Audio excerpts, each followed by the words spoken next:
आसन जोर लगाई के खींचो जो लगा के तेरे हमारी जो वो सुनी पई है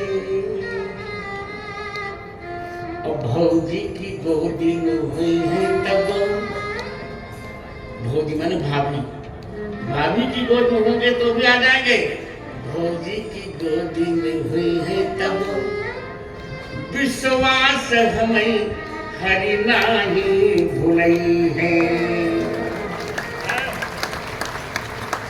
तेरे सुने जो अबेर कबो रहिया में कबो थिर ना रही पई है भरे देर सो रही है तेरे सुने में अबेर जो तो रहिया में कबो फिर ना रही पई है क्या करेंगे नार नदी नद नाघ तेरे अरे हिरना बन के बिरना चली आई है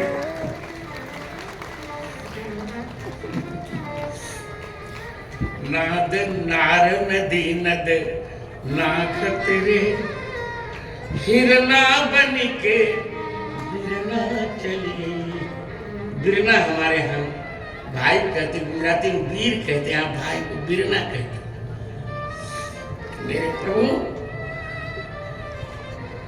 हिरण की भांति नाले नदी नद को लांघ करके चले आएंगे मेरी लाज बचा लेंगे ये द्रौपदी जी की सख्य और आत्मनिवेदन उत्तराज की बात द्रौपदी जी ने अश्वत्थामा को छुड़वाया अश्वत्थामा का मणि निकाल करके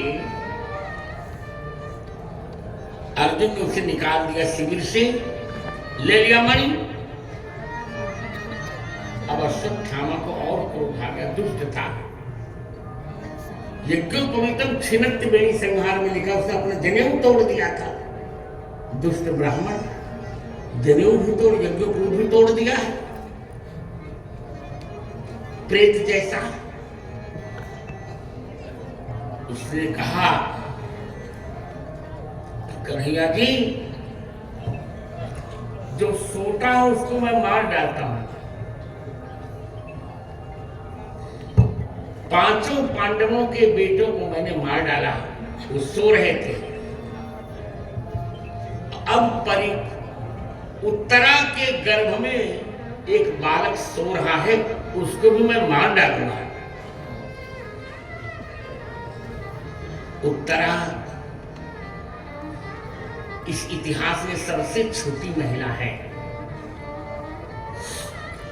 अभिमन्यु जी 16 वर्ष के हो रहे हैं उत्तरा 15 वर्ष की होगी अभी तो बेचारी खेल रही थी दुनिया से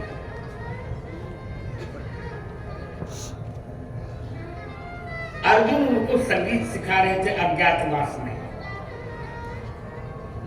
पिता की भांति अर्जुन को मानती थी उत्तरा द्रौपदी जी ने सिखाया किसी प्रकार अर्जुन को भेजना है युद्ध में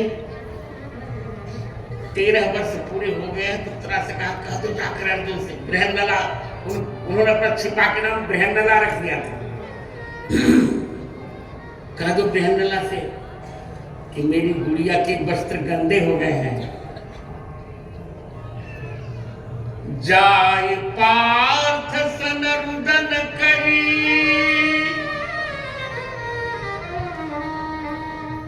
गई कंठ लपटाए मलिन बसन गुड़िया भई खेलन मोह सुहाय मेरी गुड़िया के वस्त्र गंदे हो गए अर्जुन ने कहा ठीक है तो व्यवस्था करवा देता हूं अरे कहीं सब नहीं होगा उत्तरा ने कहा कि मेरी गुड़िया को तो भीष्म द्रोण और कर्ण का मुकुट कर्ण की बनमाला चाहिए दुर्योधन का मुकुट चाहिए अब लो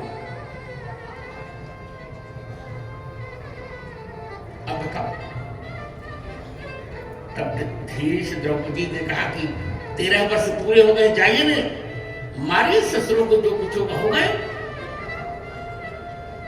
फिर अर्जुन आए। पहले तो उत्तर कुमार के अर्जुन सारथी बने थे, फिर उत्तर कुमार को सारथी बनाया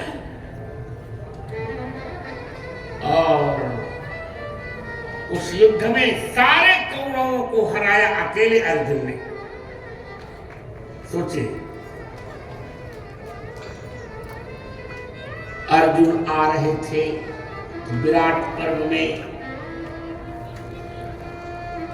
द्रोणाचार्य ने भीष्म से कहा, नदी जलंकेश बनारिकेतु, नदी जलंकेश बनारिकेतु, नगावयो नाम नगे नगाधि नगेंद्र सूनो, नगावयो नाम नगारि सूनो, एषोंगना वेशधरः किरीटी, जित्वा देवो नेष्यति चाद्यगावः। फिर सुन देख रहे हो, लंकेश बनारिकेतु, रावण के वन अशोक वाटिका के शत्रु हनुमान जी जिनके रथ पर बैठे हैं, ऐसे अर्जुन देखो आज नारी वेश में आ रहे हैं, पर जीतवा देव आज युद्ध में तुम लोगों को जीतेंगे और तुम्हारी गाय ले जाएंगे।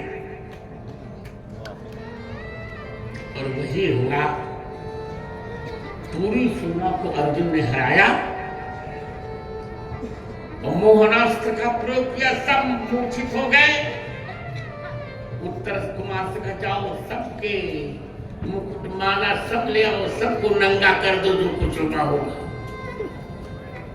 केवल भीष्म जी के पास मत जाना। बस सबको वही किया, सबकी माला ले ली, मुकुट ले लिया, वस्त्र ले लिए, सबको नंगा कर डाला। उत्तर में आए, दे दिया उत्तरा को। जब पता लगा विराट को, तो विराट ने कहा कि भगवान अर्जुन, आपसे मैं अपनी बेटी का विवाह करना चाहता हूं। सोचिए,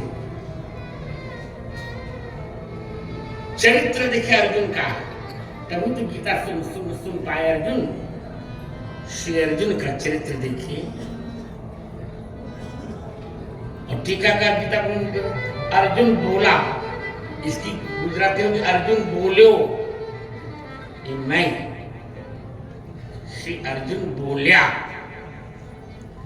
अर्जुन માટે એક વચનનો પ્રયોગ ના કરવો જોઈએ। अर्जुन मोटा है, श्री अर्जुन मोटा है, बड़े हैं।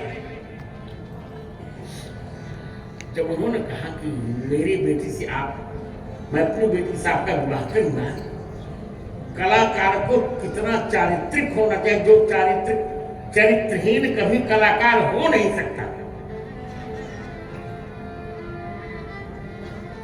अर्जुन ने कहा, नहीं, इनको मैंने बेटी की भांति माना है, ये मेरी बेटी है,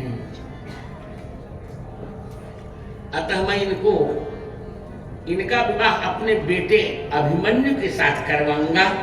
पुत्र वधू भी बेटी के समान होती है। क्या चरित्र देखिए।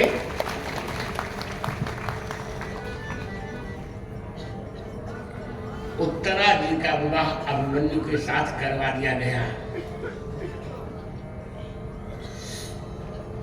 उत्तरा जी का विवाह अभिमन्यु के साथ हो गया। अभिमन्यु कितने प्यारे हैं भगवान के, भांजे हैं, कितने भक्त हैं भगवान के। सुभद्रा जी के पुत्र हैं। अंत में अभिमन्यु, अब भगवान की इच्छा है, अभिमन्यु के संयोग से उत्तरा में गर्भ धारण हो गया। उत्तरा की सगर्भा होती और जब युद्ध में अभिमन्यु जी का शरीर छूटा तो उत्तरा की सती होना चाहती थी, पर भगवान ने रोक दिया कि नहीं बेटी, तुम सगर्भा का इसको नष्ट कर दीजिएगा। नहीं नहीं नहीं, ये मेरा भक्त है, इसको मैं नहीं नष्ट कर सकता। आप सगर्भा हैं, आप भक्त की मां हैं, आप चिंता क्यों करते हैं? ये कथा उत्तरा जी के पूर्व जीवन की है। अब अश्वत्थामा ने कहा कि जैसे द्रौपदी जी के बेटों को मैंने मार डाला, वैसे उत्तरा के भी गर्भ में रहने वाले बालक को मैं मार डालूंगा आज। भगवान ने कहा ऐसी गलती मत करो अश्वत्थामा। द्रौपदी जी के बेटे सो रहे थे, सही सही सो रहे थे, और उत्तरा के गर्भ में पलने वाला बालक सो नहीं रहा है, तो मेरा बंधन कर रहा है। जय हो।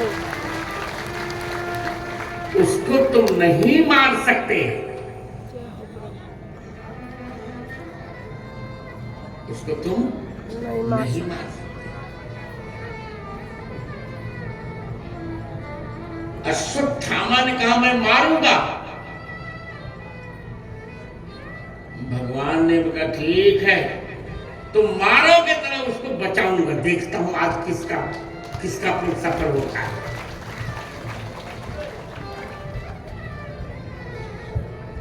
अश्वत्थामा ने कहा ठीक है।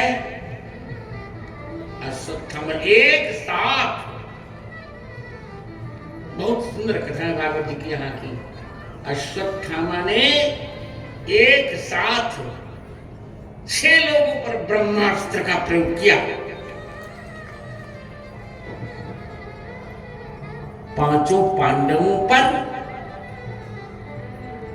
और उत्तरा के गर्भ में रहने वाले किस पर? परीक्षित पर।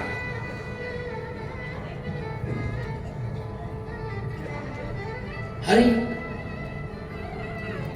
इधर भगवान द्वारका जाने की तैयारी में थे। द्वारका जा रहे थे, सब उनको पहुंचाने चले आए। राजमहल में कोई नहीं था, क्योंकि भगवान उत्तरा के ममिया ससुर हैं, मामा ससुर हैं वे, तो उत्तरा नहीं गई भगवान को छोड़ने। बात भी नहीं करती थी उत्तरा भगवान से। पर इधर बहुत बड़ा अनर्थ हो गया। अश्वत्थामा ने ब्रह्मास्त्र का जब प्रयोग किया तो गर्भस्राव की पूरी प्रक्रिया प्रारंभ हो गई। उत्तरा के शरीर से रक्त गिरने लगा। श्री राम, अब क्या होगा? उत्तरा जी को कुछ नहीं सूझा। 15 वर्ष की भोली भाई बेटी, कुछ नहीं सूझा। राजमहल से अकेली दौड़ी और भगवान कृष्ण रथ पर बैठ गए थे। भगवान कृष्ण के रथ का पिछला चक्का उत्तरा जी ने पकड़ लिया। आहा, गन्तुं कृतमतिर्ब्रह्मन्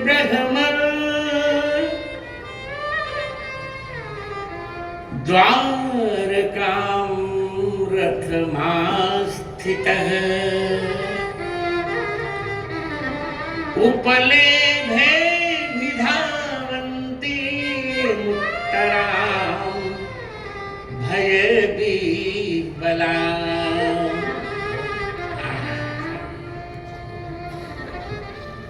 रथ का चक्का पकड़ा जब उत्तरा जी ने, और रथ उनका गिर रहा था, तो कीचड़ जैसा हो गया पीछे, और रथ भगवान का फिसलने लगा। भगवान ने कहा दारू की मेरा रथ फिसल क्यों रहा है? पीछे देखा, अरे महाराज ये तो बहुत अनर्थ, ये देखिए आपके मित्र की दुलारी बहू उत्तरा जी, आपकी बहन सुभद्रा की बहू उत्तरा जी इस चक्के में लिपटी हुई है और रक्त से उनका शरीर लथपथ हो गया है। अरे अरे अरे, तब उत्तरा जी ने 2 श्लोक पढ़े।